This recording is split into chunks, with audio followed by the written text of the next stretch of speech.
Oh, Netflix, what are you going to do to keep us more interactive and more entertained? Hello, everybody. My name is Nate the F and Great. Welcome to another edition of Change the F Up, as always on Spreaker.com, iTunes, Player.fm, PodDirectory.com, Stitcher.com, TuneIn Radio, IW Nerd, as well as Satchel Podcast Player and Mr. NTG 1990. Will I change the name? not on your life, Spencer.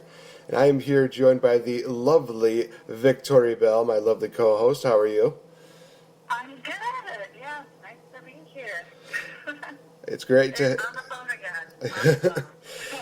Well, yeah, we'll still find a way to make this work, even though it's on the phone again. But anyway, so before we get into... We're having two shows live. Oh, gosh.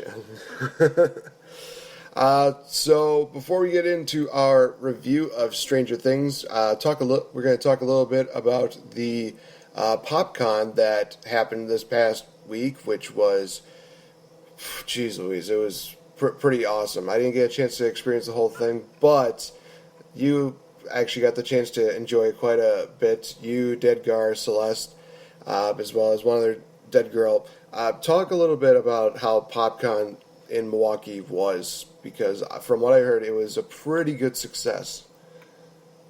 Yeah, PopCon was really fun. It was over, I kind of forget the venue. It was in Milwaukee, Crown Plaza, that's where it was, the Crown Plaza Hotel off of the Milwaukee Airport area, I'm pretty sure. Mm-hmm. And first off, the venue was awesome. I loved the venue. It was big, it was beautiful. Had a lot of room for a lot of vendors, and I would have to say, if you're ever looking to do a convention or something, the Crown Plaza Hotel was amazing.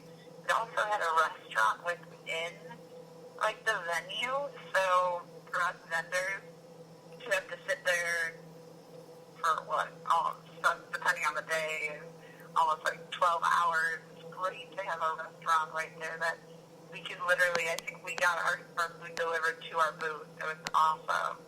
So yay for restaurants and convention centers versus just, the average everyday concession stand. But overall, I think it was really cool. They had a lot of good celebrities there. I know Big Bird, the puppeteer for Big Bird, and Oscar the Grouch was there. Cousin It, Felix was there. And the original Flash was there.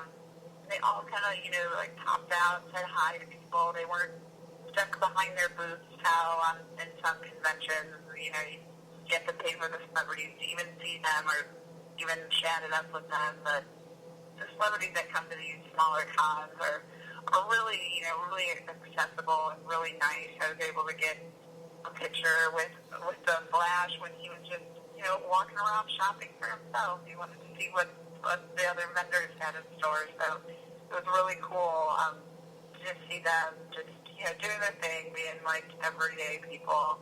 And it was great to meet a bunch of new, costumers and new people that were interested in what we were doing, and we were interested in what they were doing. So another big vendor that I thought was really cool was Heels for Combat booth, which was a group of models who kind of dressed up in pin-up attire to raise funds for the veterans in the Milwaukee area. And I was like, oh, this is so awesome. And their pictures were phenomenal, very pretty, very classic, like pin-up. But they were all selling everything they were selling. We were basically giving half of any profit to the veterans of the area. So, I don't know, it was really cool. I think the crowd was pretty good, too. I know I think it was the first year for PopCon Milwaukee. It's not Milwaukee PopCon, it's PopCon Milwaukee. So I think that there's two different conventions, and this PopCon Milwaukee, it was its first year. And for a first-year event, I do have to call it a success. I think it did really well. I think that everybody, I think the vendors, you got to realize if it's a first-year event, if you're not going to get the crowd that Wizard World or something that's been doing it for, 12-something years. But I think that everybody who came to the event really had a good time, and I think the vendors there were amazing, one of a kind. So that's what you can ask for in a small con. It's always cool going to those kind of conventions just to see, like you said, a lot of the celebrities and a lot of the vendors who have comic books, toys. When I went down there, I remember seeing all these random things. Like they had like Three Stooges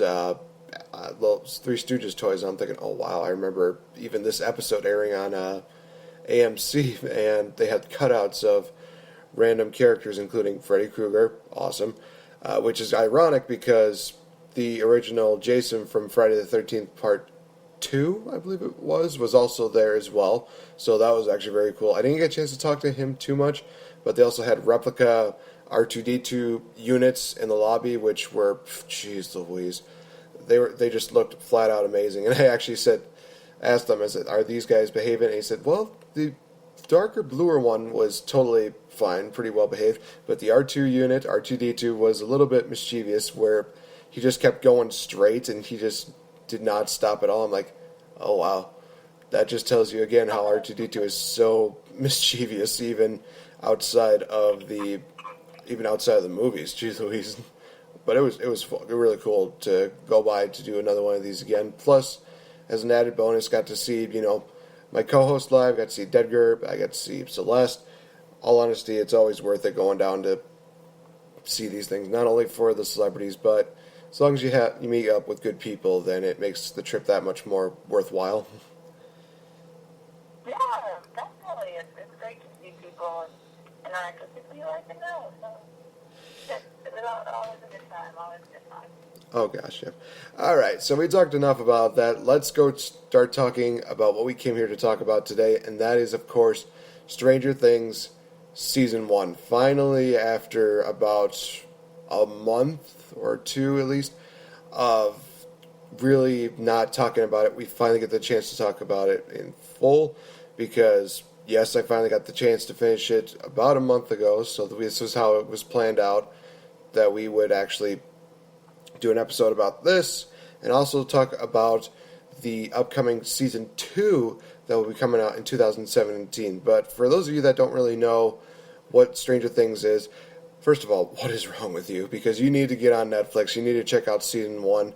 It is absolutely, absolutely phenomenal. It's amazing just how the storyline works. It's basically, it takes place in the 1980s in a fictional town of Hawkins, Indiana, and it's kind of a little bit of homage to the 1980s pop culture, and inspired and aesthetically informed by the works of Steven Spielberg, John Carpenter, Stephen King, Robert Zemeckis, and George Lucas, among others.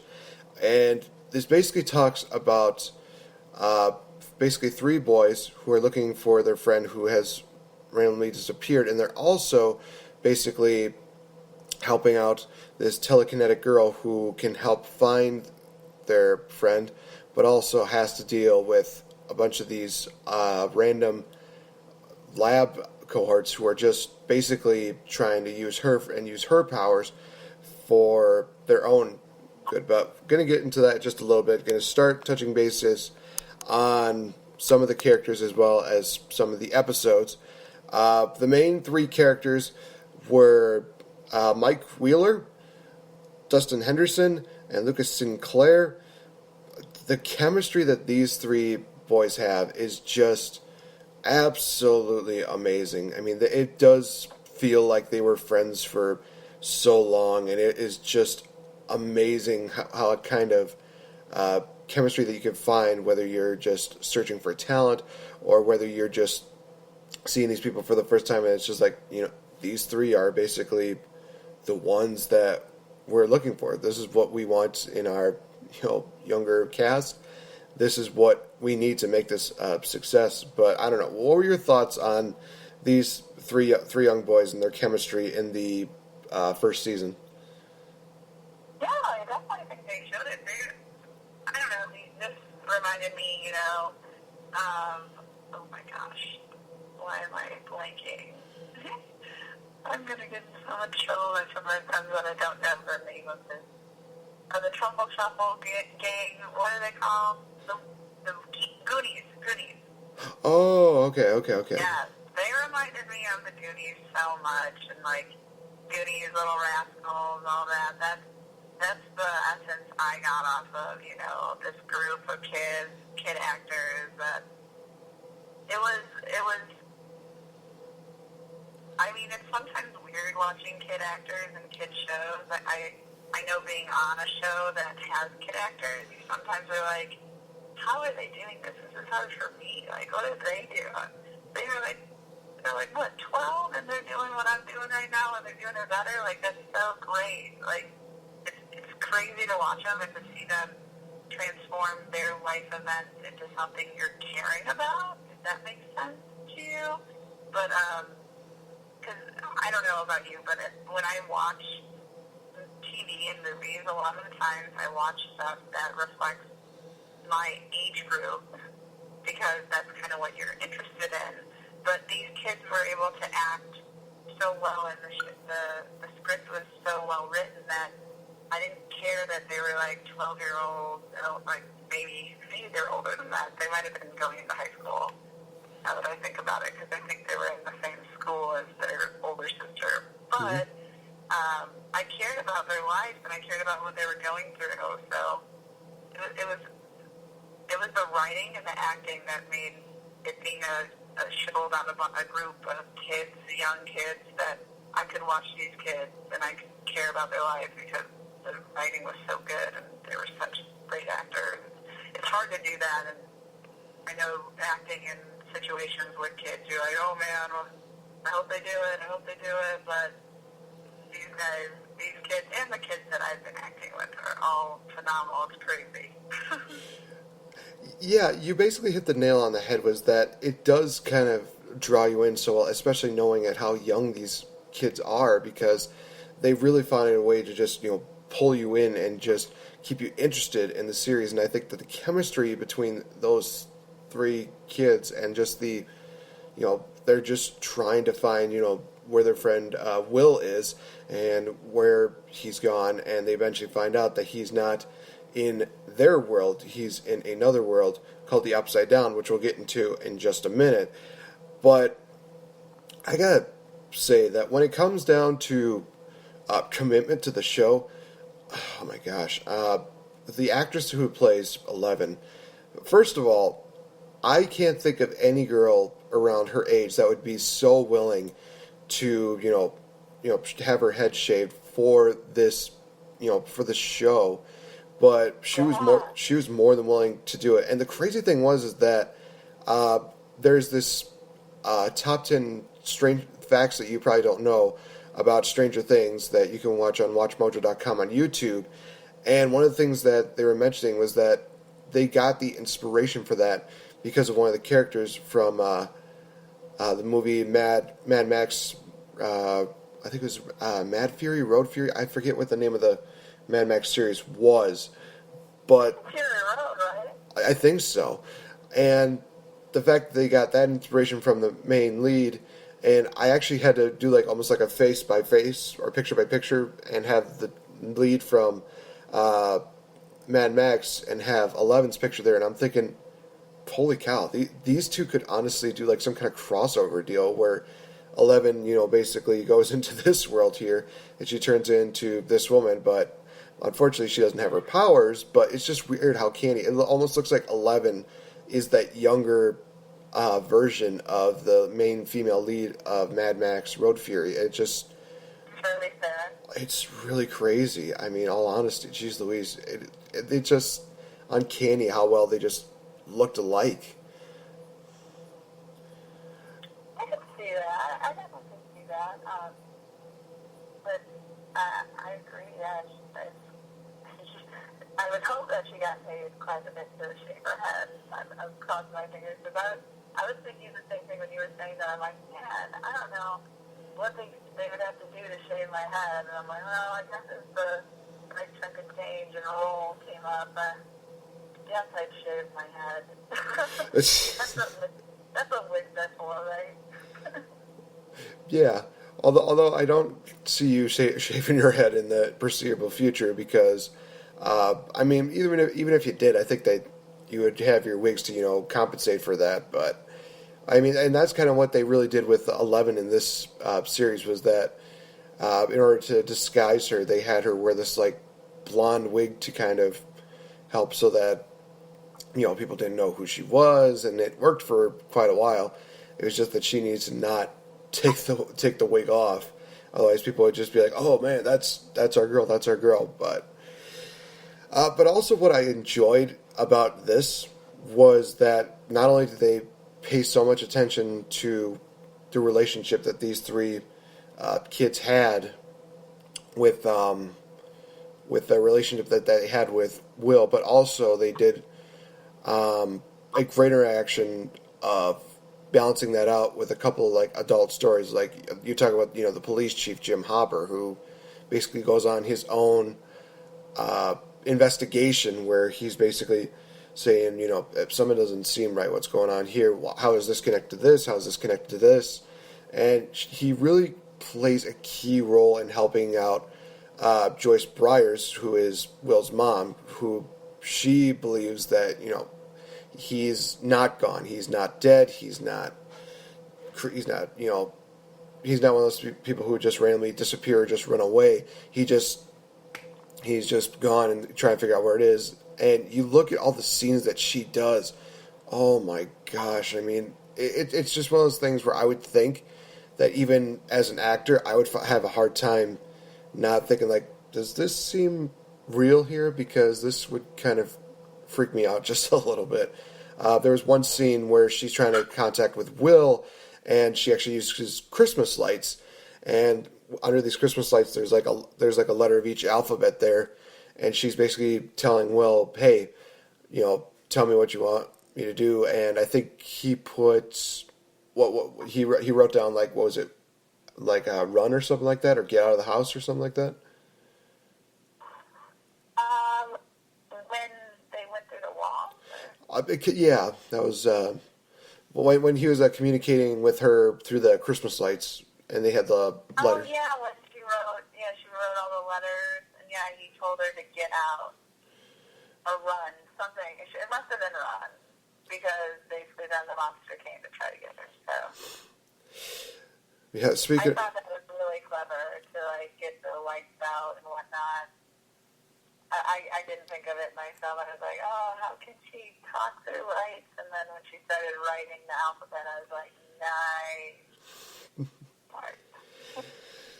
nice. It was just insane. And speaking of the monster, oh my gosh, the fact that they were able to tie in this with this kids, Dungeons and Dragons, which was obviously very popular in the 80s. The Demogorgon. Oh my gosh, you're talking about a freaky character that will keep you up at night. Jeez Louise, this thing is where Nightmares is basically just genesis of where you would think like, okay, I'm not going to be sleeping tonight. And now it's modernized, and it's just like, yeah, I'm going to have a hard time not thinking about something coming through my wall. Because, jeez Louise, this thing was just, oh my gosh, undescribable is how I'd put it. When the thing came through the wall. The Demogorgon. Basically, well, that's basically, I think, what they called it, right? I think so. I'm not good at remembering names of monsters, but yeah, I have to say, this was a show that I thought that maybe I wasn't allowed to see by myself at night. Like, I'm not good at scary movies, as we probably already assumptioned, and everybody knows this by now that I hate scary movies. But for some reason, this movie didn't scare me. I wasn't really that afraid of it coming through the wall and stuff like that. I was just really intrigued of when am I going to see this? I want to see what it is. What is going on? I just wanted to know. I just needed to know what was going on. That's why, I basically finished the series, I think, in 3 days. So, which is only 8 episodes, so it's not that impressive. But I just remember being like, okay, I need to finish this because I need to know if this kid survives and what the heck this thing is. And again, touch basing again on a lot of the characters where they do actually do quite a bit of, they do a lot of bit of things with the kids, they do a lot of bit of things with the adults, and then we also get into the fact that they touch base on a lot of the teenagers in high school, which goes into Nancy. I'm trying to think of who the other one was. Nancy Wheeler, Jonathan Byers, and Steve Harrington, which one thing that really stood out when I was listening to that Watch Mojo top 10 list was that it seemed like the way that they built up Steve Harrington's character was that it definitely seemed like he was going to be that jock that everybody was just going to hate, and everybody was just going to be really thinking like, oh, hopefully this guy, dies off in the next couple episodes or something like that. And I was under the same impression, but I think it was the second to last or last episode when he really showed his caring and concerning side, and he's one of those guys who helps fight the Demogorgon, which, geez Louise, I honestly went from like, oh, I hate this guy to, okay, maybe this guy is not as bad as I thought I did. I mean, I still much rather prefer Nancy and Jonathan to be together, but at the same time, it's one of those things where it's like, okay, I guess I can understand why they kept Steve and Nancy together at the end of the series. But, oh man, the fact that they were able to get all three of these, age groups together for this one major cause, and that's finding Will, finding out how to beat this Demogorgon deal, finding how to beat these laboratory scientists. Definitely, this was the perfect movie to do it, and I think they had the perfect, storyline to just, tie everything together, and it really culminated in the last episode. Jeez Louise. Oh yeah, I loved having the kids and the teens and the adults all come together at the end. But I have to say, I feel like we should talk more upon each group, because each group had such a singularity of storyline until the last, maybe like 2 episodes, maybe, right? Yeah. So, I mean, let's just start with the most, I think I would say the most ignorant group, and I think that would be the adults. I feel like the adults had no idea what was going on, besides Will's mom, with whom I kind of thought at the beginning was kind of crazy. From what other people were saying and how she was acting, I know the actress is Winona Ryder, and I think this is the first time I've seen her in forever, which is great.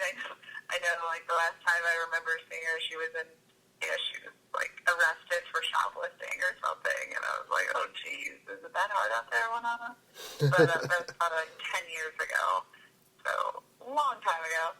But now that she's back into, like, that 80s era, which is when she was the most popular, with Beetlejuice and all that, gothic kind of stuff. She was really popular with these stranger things. So I thought it was great that they pulled her back as a star from that time to kind of be in a movie based in that time. So I really liked just that connecting dots that I got to do with the actress. But she was really crazy at first, and you're like, I don't know if I'm going to like her.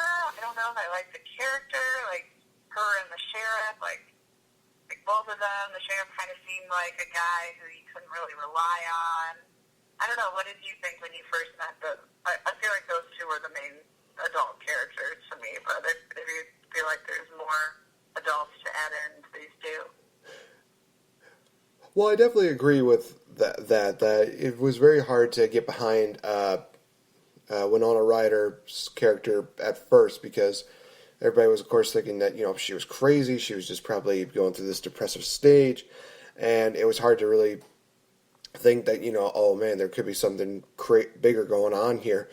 But no, I thought that after a while it was just like, I do really believe her, and I'm wishing that these people would start listening to her, but they're not going to. But you also, you also touch base on how Jim Hooper, the police chief, was one of those guys who was very ignorant and kind of hard to get behind. Very much agreeable, because I think that he's one of those guys who tries to take the law into his own hands. But you could also tell at first he was just kind of like, just another one of these things. Just another one of these things. I got my degree online. No, I'm kidding. I don't think it was. I don't think that online degree thing was famous in the '80s, but it just seemed like he was one of those guys who was just really hard to really think like, not look at and think, man, this guy's such a major douchebag for some reason. And then you start kind of thinking, okay, now he's starting to understand there's something bigger to this. There's something more to this. Also, another set of parents that, I kind of want to discuss that also goes into the ignorant category was Mike and Nancy's parents, because the dad was just really just like, these things happen. These kind of things are. It's kind of one of those typical '80s parents things where they're just like, it's nothing, no big deal, something like that. And the mother was kind of trying to be there for, be there for the kids, be there for her son, be there for her daughter, who honestly did not want anything to do with her mother, which again is what all teenagers have done for years. They're just like, no, I'm a big girl, I'm a big boy now. I don't need moms, I don't need dads to hold me down and blah blah blah. And one of the things that actually shocked me was the moment where they were basically where Nancy and her mother were having this kind of heart to heart deal, and she blatantly went out and said, "Okay, I slept with Steve Harrington. Is that what you wanted to hear from me? Is that what you wanted to hear from me?" I'm like, whoa. I don't think any mother would like to hear that, but okay. This was kind of one of those moments where I'm like, well, there goes cell phone privileges. There goes every single privilege that you can possibly imagine. But no, her mother was trying to be more understanding, try to help her out, which it was kind of those things where it's like, you kind of understand she's doing it as a parent, but also it seemed like she was doing it for her own, I don't know if I would say her own reputation, but I think for her own selfish reasons. I don't know. What do you think? What do I think about talking to her kids? Well, I think that, just in general, like the Wheeler parents, the dad and the mom. They were fine. They were just side characters to me. I didn't care about them. I know they ended up in the end, like being a part of it. I was even like, I'd rather not be there. Honestly, I didn't care for them. They weren't characters that I even connected with or thought anything about. I thought it was funny how much they were in it, actually. I thought they could have been like everybody else's parents and not cared. Only Will's mom should have cared, I felt. But, hey, it's whatever. I think they'll be in the next season, of course. No doubt they'll be in the next season, but maybe they'll give them a bigger role in the next season, and that's why they wanted us to care about them at the end. But I don't know. I had no feelings of those parents. I didn't really care about them. I just felt like they were the parents of the main characters who had to be somewhat of a conflict to the main characters, making them, you're grounded here, you can't do this, you can't do that, I could possibly find 11 in the basement. I just thought they were there for conflict. But the two adults that I felt like I really wanted to focus on and stuff was the sheriff and Winona Ryder, Will's mom. I don't know, I forget her name. Joyce Byers. Do you have her name? Do you know her name in the series? Joyce Byers. Joyce. Okay. Yes. Okay. But I have to say, I just loved how their chemistry was and how they evolved. So that's why I wanted to start at their storyline. I just didn't know if there was another adult in that section that really hung out with them. I don't think I remember any, but yeah, I don't think I remember any. I only remember those two, and they're kind of besides the policemen that were helping the sheriff and whatnot. But I really liked how they went from she's crazy to the sheriff's wait a second, maybe I really should look into this, and how they went together to the 11's mom's house to talk to her and see that, wow, this corporation really is kind of bogus. And it went from there to then, I think once they found out that, they broke in, right? Or was that just the sheriff by himself that Yeah, I think the sheriff was the only one that broke into the corporation. I know for a while they did a. Um, I think the last episode they had a point where the sheriff and the mom, I think either broke in to find Will, or it was some, or some. No, Yeah, that yeah, was the they last broke in episode. to find Will at the end and ended up being captured, and basically they were able to. Oh yes, the like bad evil lady. I forget who that is, but the lady kept shooting and killing everybody. Whoever found out about 11. Do you Um, remember that? what was there a lady there? I thought it was just those evil scientist people that were She was killing. part of the corporation. She was part of the corporation and like the government agency that was like, Oh, eyeing up oh, and keeping track with like energy trucks or whatever, or electricity trucks that they were pretending to be. They were really keeping an eye out on everybody. yeah, I know which one you're talking about. Yeah, she was the only other. I think that it was her and the lead scientist that really stood out as far as like the uh, what's the phrase? I think like protagonists. I think is the phrase that I'm looking for.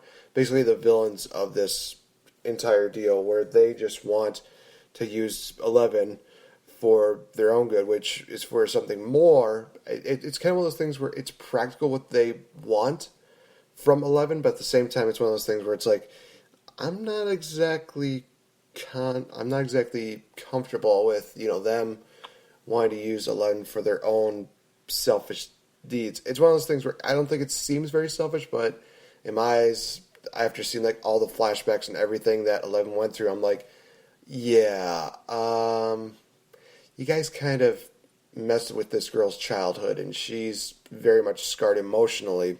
So I can't really say that I condone what you're doing to her, if that makes sense. Oh, well, they stole this girl. Stole her from there Yeah. and lied about it. Basically used her as an experiment. So yeah, no, I don't agree with, what they're doing. So yeah, I think, let's see, where were we going with, yeah, I think that was the main storyline I liked with the parents and the adults, was getting to see them interact with that crazy corporation, and they kind of dug up the dirt on the corporation. I feel like that was their role in the story, was to get us to really find out more about Eleven's past and about what the corporation was doing, and kind of be like, hey, this needs to stop. Something here needs to stop, and that's kind of why the adults need to handle that. But I think we can go, I don't know, unless you're still wanting to talk about the adults, but I wouldn't mind moving to the teenagers. Yeah, let's talk a little bit about that because I think with the teenagers, they were very typical with how teenagers would act. You look at a lot of the characteristics of some of the teenagers, even some of the random teenagers that were there. It was just basically typical stuff. But I think you kind of described the adults as a little more.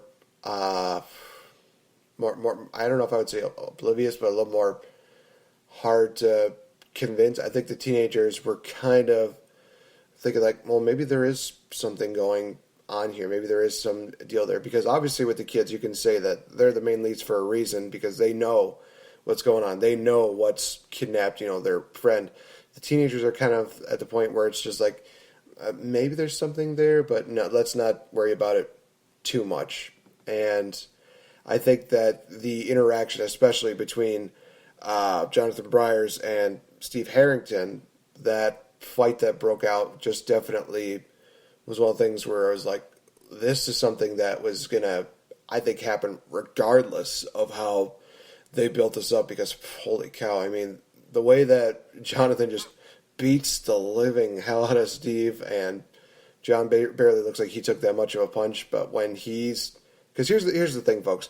Jonathan Bryars is basically a photographer, and he had his camera wrecked early on in the season, and then there came a point where Steve and his friends were just ridiculing him, and he finally just had enough and just started beating the crap out of Steve, and somehow that started really opening the eyes of Steve, which is kind of funny because I'm pretty sure he had one of those black eyes where it was very hard for him to see in one of the eyes. But it started kind of helping him see, okay, maybe there is something going on with this. Otherwise, why would he have beaten, the living hell out of me? So, what are your thoughts on the teens? Yeah, I really kind of like the teen story because the teen story had a little bit of more of a romance in it than any of the other ones. Of course, the other ones had those hint, subtle romances like, oh, will the sheriff and Joyce get together? Who knows? And it's 11 and I'm not going to remember the main kid's name, but it's 11 and Mike. the boy. What? Michael, I think is what you're thinking about. Yeah. Are they going to be a thing? Oh, they're so young. What? But with the teens, Nancy, you said, right? Yep, Nancy. Yeah, Nancy and her friend, I thought that was really interesting. They're kind of nerdy, nerd girls, not necessarily the popular girls of the school and just wanting to break out of that, and how her friend was trying to be a good friend, and Nancy was kind of being, the follower at this point of, like, when they went to the party, and I felt so bad that her friend died. It was so sad. What's your friend's name? You probably have her name, too. That was, I think it was Barbara, I think was her name, or Barb. Yeah. I thought that was really interesting that they actually killed Barbara off. Like, no, but Barbara died. But it was really just like a sad situation. Like, her friend was just trying to be a good friend, stick by her, and kind of like, hey, maybe you should stay with your friends and not with the cool kids. But like you were saying about we first saw the kind of the douchey guy and her hanging out, and he's pushing her to do stuff that she doesn't really feel comfortable with, while the weirdo guy is in the bushes taking pictures. Like, that was a weird scene for me. I was like, dude, what are you doing? That's great. That's so weird. Don't do this. Don't do this to yourself. Like, you could have looked without taking the pictures. Right. Like, you have evidence now. And that's when, once they found out, they destroyed his camera, which was also sad, because that's an expensive thing. But, hey, if you're going to use it to shoot girls getting naked, maybe it should be broken. Earn it back. But, I did feel bad for Will's older brother, because he was going through a lot. It seemed like he was always going through a lot, and they were the typical 80s teens, having the loser, the jock, the nerd girl, the pretty girl, all these different, the Breakfast Club came together to fight this monster, and I was like, oh, this is cool. I liked the teens, and I liked how the teens were aggressive from, like, the start, how the adults were super ignorant, being like, hey, we need to figure out what's going on. We don't know what's going on. We don't know. All the teens were like, we got to get aggressive. Let's kill this thing. Let's beat it up. Like, I loved that they were, like, they were for fighting it. I thought that was so cool, because I would have probably been freaked out and not wanted to fight anything, especially if I didn't know what it was and what realm or dimension it was coming from. But that was my favorite.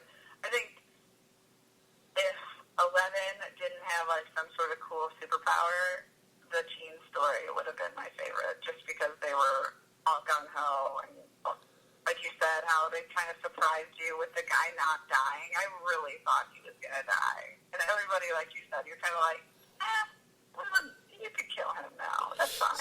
We can kill him now. And he comes in, and they're, like, telling him to get out. Like, get out of here. I'm serious. Get out. And he doesn't do it. Right when he was going to his car, I was like, oh, this is the water. This is where he dies. And sure enough, no, he just comes back in with a bat.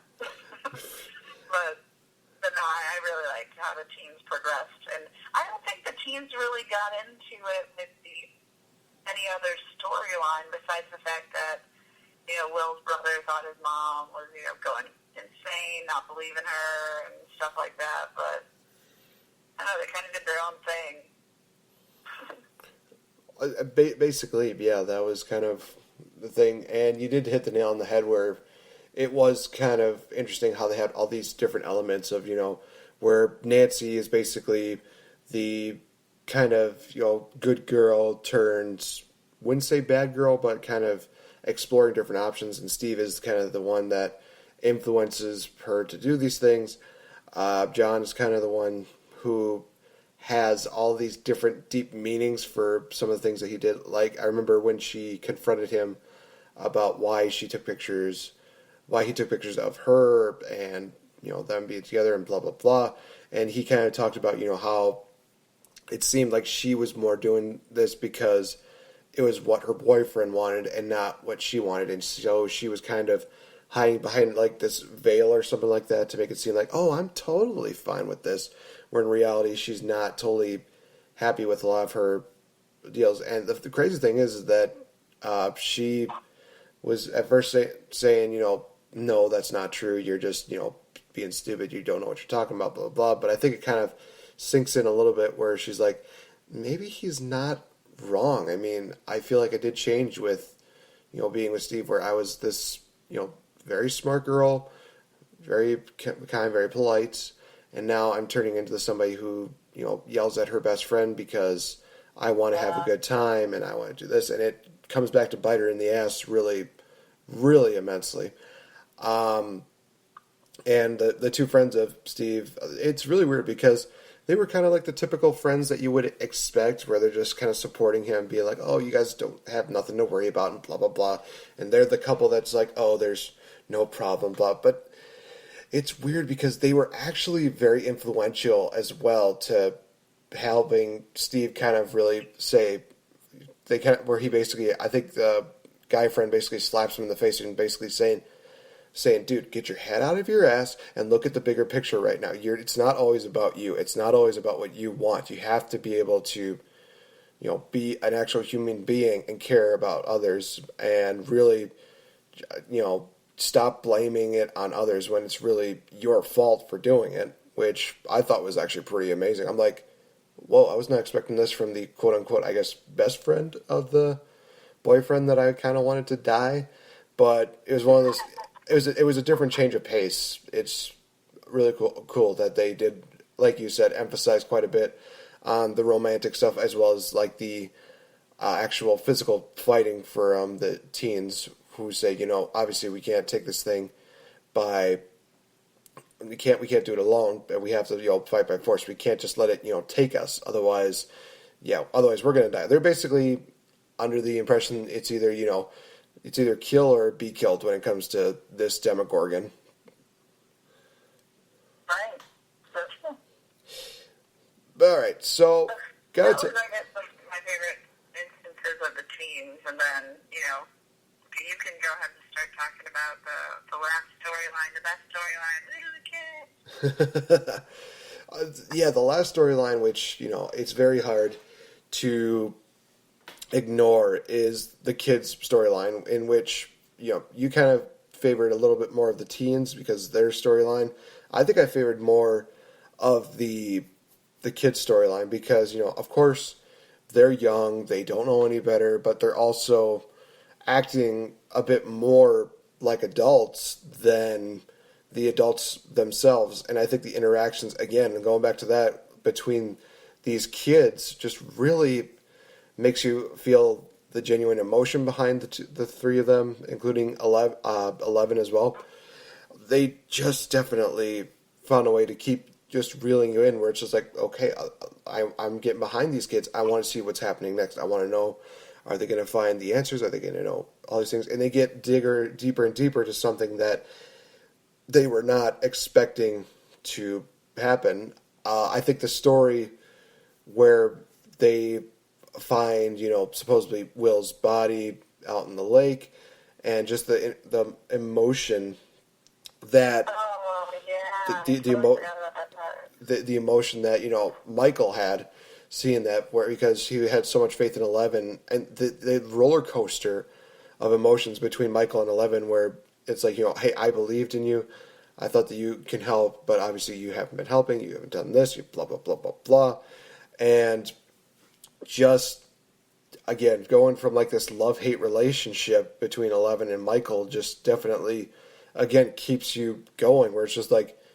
okay like you said, what's going to happen between these two? Are they going to be end up as friends? Are they going to end up as romantically linked in? There was a point where it seemed like they were going to be together, but then in the last episode that didn't exactly happen now, did that? It was one of those things where it's like, what? No, come on. Michael finally gets the girl. Come on.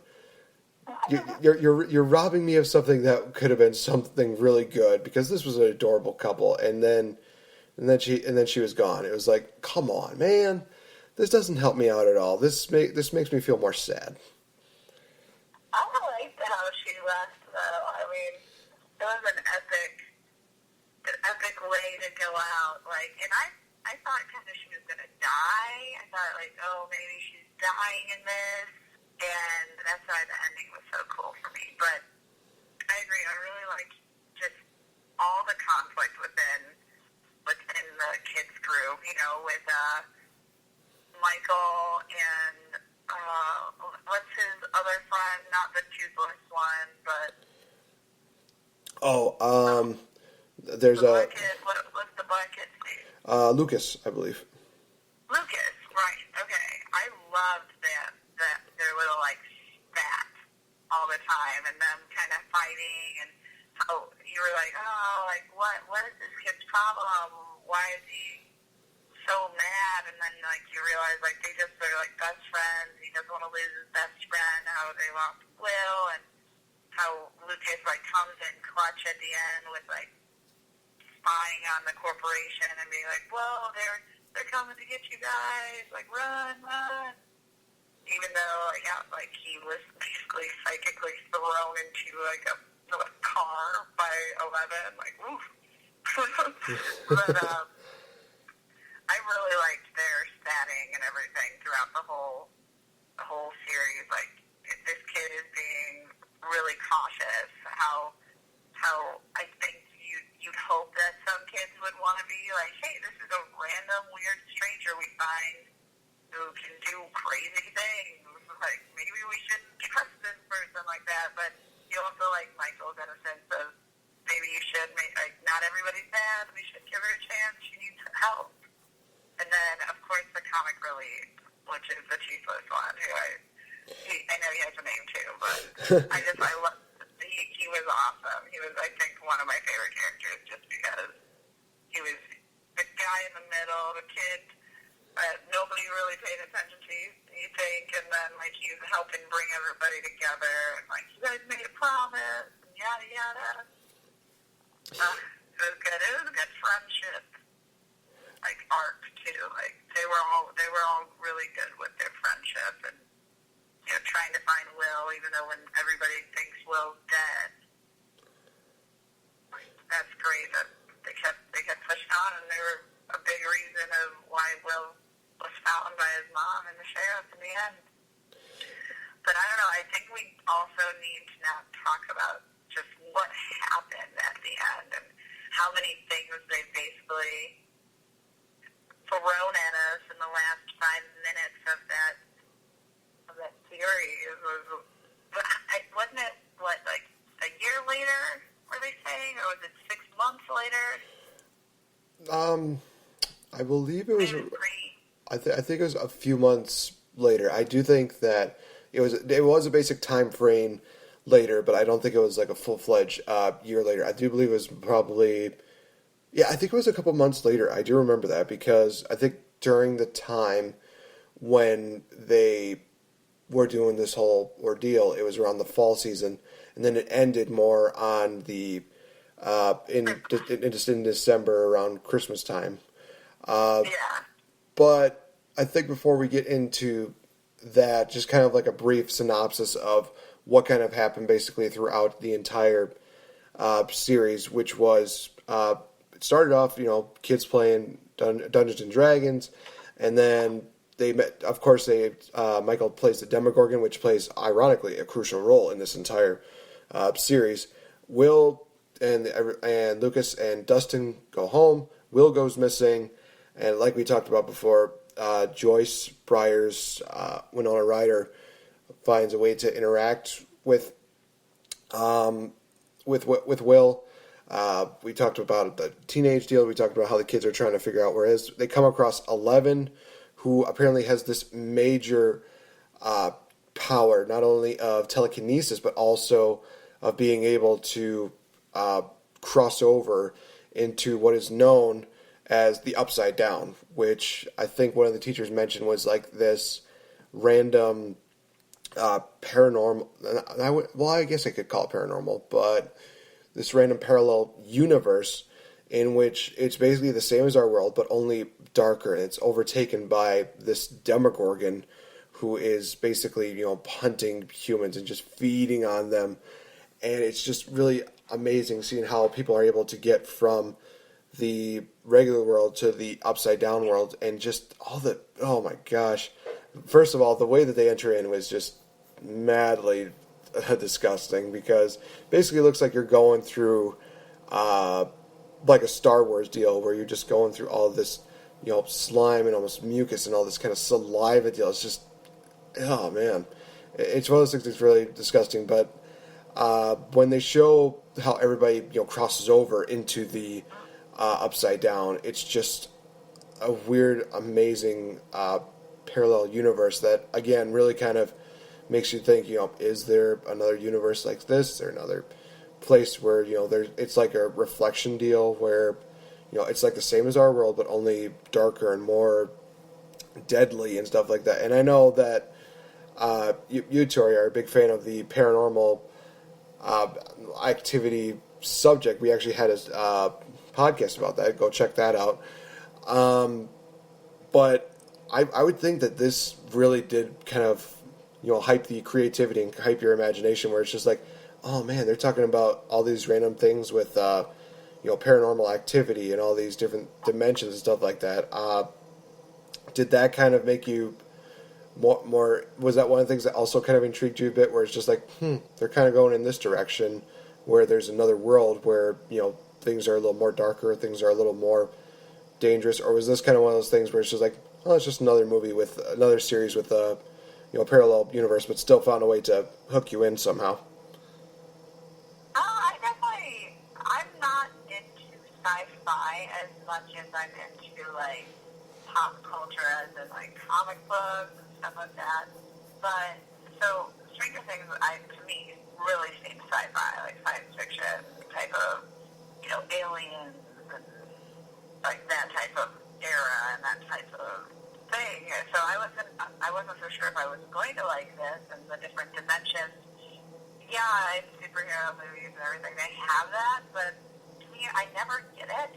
I never really understand. I'm like, okay, there's like different times, different eras, everything splits off. There's this way and that way, and you can sometimes break into that way when you went this way, and everything's backwards, everything's upside down or whatnot. So I'm not the best with dimension and talking about it, but I think this series explained it really well to where I could accept the fact that I'm like, okay, so this quote-unquote upside down is just a total reflection, like it's like the shadow or death of our world, like everything's dying or rotting, and it's basically, to me, it was just everything in a shadow, and like even like the air was poisonous to people and whatnot. So I don't know. I liked it. I thought it was cool. I'm not always into that type of stuff, into dimensions and different universes within our own universe. But I know a lot of people believe that is really that's actually true. So I think it's just something interesting to keep your mind open to. But I don't always understand it, but in Stranger Things I did, so that's why I liked it so much. Yeah. And now we can fast forward a little bit more to where they find out what 11 kind of is, and there's all these scientists and all these government agents. They're trying to get her back, but in the end, the final episode, they definitely try their hardest again. But the Demogorgon comes in, and he he's basically on this rampage of killing all the government agents, killing all these scientists. In the end, we see basically 11 make the ultimate sacrifice by using her telekinesis, using her powers to not only make her disappear, but also make the Demogorgon disappear as well into the Upside Down, which is also about the time when Joyce and the police chief, they find Will, they save him. He's totally, well, he had to get a little bit of CPR, but they find a way to bring him back to the real world. And like we mentioned, they go on to Christmas time, in which it seems like, everything's totally fine, everything's back to normal. Chief puts down finds this like wooden box. I think it's kind of memorial to 11, and one of the things that he puts in the box is Eggo waffles. For those of you that don't know, 11 was basically obsessed with eating Eggo waffles, which I thought was pretty awesome. But then we go on to what was the Briar's residence, which was, of course, Will, Jonathan, and Joyce. They're celebrating, they're eating, and Will goes into the bathroom, does a little cough, and we see him spit out this little green polka-dotted leech thing that kind of goes into the drain, which tells you there's more going to happen in this series. What we don't know, because that's going to be coming out next year, is going to be season 2 of Stranger Things. Let's get right into that. What are your expectations, Tori, when it comes to Stranger Things season 2? I mean, I think this is one of those things where it's like, how do you capitalize on all the events that happened in season 1? How do you surpass that? Because there's so many like movies I've seen where it's like, okay, it's hard to top this off. They just need to say, okay, we're done, we're good. But somehow they find a way to keep it going and be like, okay, this sequel is pretty good. But what do you think is going to be one of the main things that will definitely keep Stranger Things in the minds of the people of pop culture? What do you think is going to really help them stay interested in Stranger Things season 2? Well, I think one of the most interesting parts was that Will is throwing up slugs. Like, what? Apparently, he's still connected with the other world. He was in there so long, and, something was literally in his stomach trying to feed off of him. And so he flashes in and out of each world. So he definitely has something about him now that maybe it's evil, maybe it's not, maybe he's turning evil. Who knows, like, where Will is going to go with this. He's, like, we have this picturesque version of him and his family eating Christmas dinner, everybody's happy, yada yada, happy ending, and then it's like, oh, wait, that's not, the kid's still not out of the woods. He's still affected and still can't really seem like he can shake this, because he's very frightened from what it looks like that he can move in and out of the world, and who knows if there's more monsters in this world, because to me, having one Demogorgon thing, only one in a huge dimension or a huge realm, wherever it's, the Upside Down is seems a little implausible that there would only be one thing living there, and that it was the only one thing taking humans, and trying to feed off of their life source. I feel like there's definitely going to be more evil that we're going to be introduced to, and I mean, 11's also living there, apparently, because the wooden box was a connection, I feel, to the other dimension, and they're able to, shut it, and when it's shut, it can be opened in the other realm.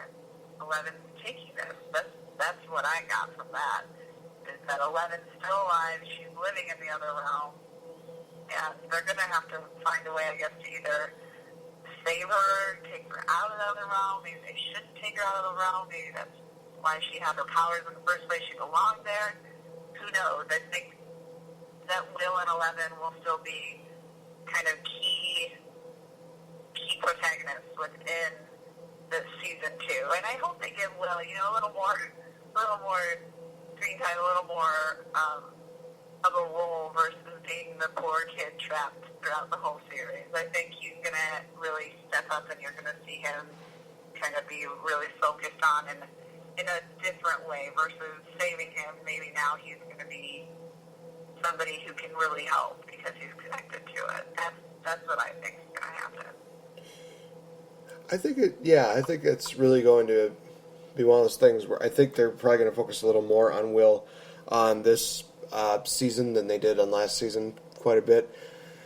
I think it's going to be interesting to see how they basically how they're going to bring back, 11 if, she's back in the Upside Down or if she's maybe in another parallel universe that we don't know about, or maybe she's actually gone and there's a way to bring her back. But I think, like we've talked about, I think that I kind of want to also see the chemistry between Michael and Eleven kind of grow a little more. I'm very interested in seeing how they go with that and how they combat against either another Demogorgon or something more deadly than the Demogorgon itself, because I do think that they could go maybe in a couple different directions with this series, but it's one of those things where I'm looking at it, I'm thinking, okay, where are they going to go? Because I don't have any predictions on which way they're going to go, which way they're going to, what are they going to create with this. I think that the director, producers, and everybody all around this that have created the Series 1 definitely set the bar. So hopefully this Season 2 is not... I don't think it's going to be too big of a disappointment, but I think that there might be some spots where it's like, this is good, but I think Season 1 was still infinitely better. But I might be wrong. They might surprise me with a few of their episodes, but we'll just kind of have to wait and see what happens. Until then, I gotta find a way to, kill time until they announce that, finally Season 2 is ready to go. It's like, yay! I can finally binge watch this thing. But yeah, be sure to check out Season 2 that comes out for Stranger Things. I'll definitely try to keep everybody in the loop about that on Twitter as well as on Facebook, so that way everybody can mark their calendars and be like, okay, this is when Stranger Things Part 2 is. But guys, if you haven't gotten a chance to see Season 1, you definitely need to check it out, because all in all, I definitely would give this at least a 4.5-star rating out of 5. I thought it was really good. There were some spots where I thought it was maybe just a little bit I don't know if I would say either too real or it was just too much, but I think there were points where it was just like, okay, I can understand this. But it was a near perfect sci-fi film series. But final thoughts, I guess scoring that you would give this story. Scoring? Like I did 4.5 out of 5. What would you give it? I probably would have, on Netflix, I would have probably started at 5 out of 5. I mean, I watched it all. I was not uninterested at any point. I always wanted to go. The first episode was probably kind of like, what's going on? Do I really want to go again? But after that, I was intrigued. I was hooked. So they hooked me, and if you can get me to finish a whole series and then be stoked for Season 2, you win. You win the 5 stars. All right, so that will be the wrap-up for the Stranger Things Season 1, geez Louise, going into Season 2. Now, I do believe that you have some events that you would like to talk about, Miss VicTori Belle. I think that you have some events coming up that you're going to make appearances, if I'm not mistaken. Yeah, the only event that's coming up this week will be in Kenosha at KinoCon, which is like a toy bin show, a toy gamer show. The whole crew of Dead Comics Classic. Wow. Dead Classic will be there. I'm pretty sure Celeste will be there. No Deadger, of course, will be there. And I mean, it's in Kenosha, so who knows? Maybe we'll even get Believer to come out. That would be awesome, even though most likely she'll be working on a Sunday. But it would be great, like, everybody can come out, see us, see all the magnificent vendors that are going to be there. And, you know, it's kind of getting to that time where you should be looking for presents for, you know, your kids, for this and that. It's almost Christmas time. I've already seen lights up. You know, it's before Black Friday, so it's before the great deals, but kids are looking for some great toys, some, like, throwback toys for your kids. A convention like this is the one to go to. KinoCon is going to be awesome. It's in Kenosha. Let me really quick get those, you know, this information for you, because, I mean, if you follow me on Facebook or follow me on Twitter or Instagram, you will know exactly when KinoCon is. But, I can't find it. Yes, yeah, you could probably. I know it's in Kenosha. Look it up. It's KinoCon. It's a toy show, and it's the type of show that you want to go to for awesome one-of-a-kind gifts that you can give for Christmas. So look it up. It's in Kenosha. Yeah. And she'll send me a link too, so that way I could set it up on my Twitter and my Facebook page for you guys to check out as well.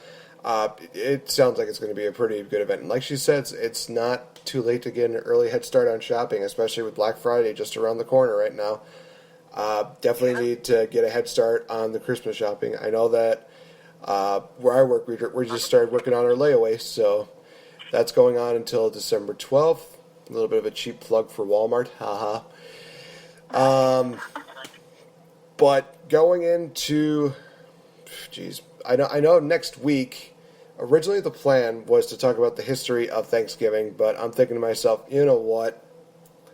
Throwing that out the window, because honestly, you guys have schooling for that. You don't need to hear like the same thing over and over and over again. So definitely have something different going on for next week. Possibly, maybe we can go through a couple of some of the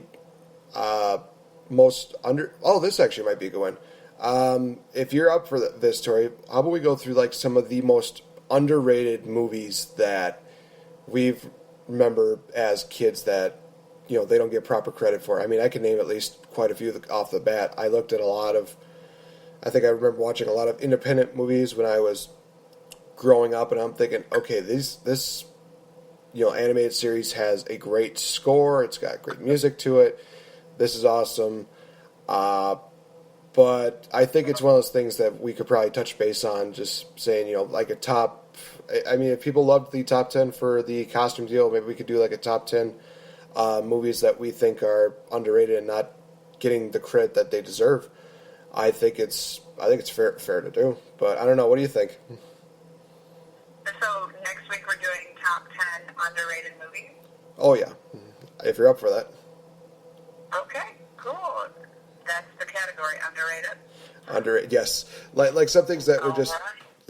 some movies that were just so good that they did not get proper recognition for their accomplishments. And like I said, I can name almost 5 right off the bat, but I don't want to do that just yet because I still got to do a bit of research, because on Friday, ladies and gentlemen, I will have my Doctor Strange review, and warning, there will be spoilers, so be sure to kind of be wary about that. I'll even put it in the title, so that way nobody's just like, oh, I didn't know there was going to be spoilers on here. I'll say, like, warning, spoilers. There's your warning, so be sure to tune into that on Friday. Again, Tori, this is always a lot of fun doing it with you, and I cannot think of a better co-host to be talking with, especially closing out the year and going into the new year, 2017.